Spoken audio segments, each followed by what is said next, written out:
Jeg hedder Hans, og jeg er stifter af HF Industri og Marine. Under et arbejdsophold i USA i midt-80'erne lærte jeg Vestsystem Epoxy at kende. Det bragte jeg med hjem og startede min forretning i 92.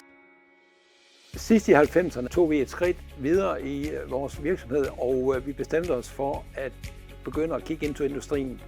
Og det var andre typer lime, det var glasfiber, og det var produkter som vakuumeringsprodukter, som vi kiggede stærkt ind til. Især Provac, vores vakuumeringsprodukter, har vi bygget en stor portefølje af og har et meget stort kundegrundlag rundt omkring i Europa og også i Danmark.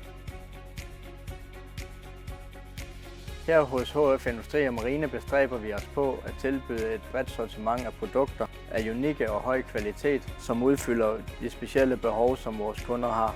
De brancher, som vi henvender os primært til, det er vindindustri, marinebranchen og andre kompositbrancher.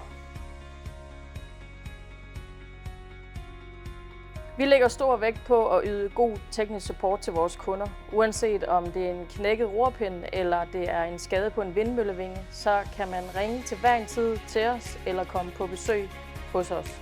Når vi taler med kunderne, så kan de enten få assistance til produktvalg eller rådgivning til deres individuelle projekter. Desuden så dækker vi hele landet og kører rundt til vores erhvervskunder, og det er også en del af vores serviceydelser. Vi samarbejder tæt med vores leverandører og kan trække på ekspertviden fra vores bagland. Desuden så deltager vi også på messer, udstillinger og konferencer, hvor der altid er god information om nyeste trends og teknologier.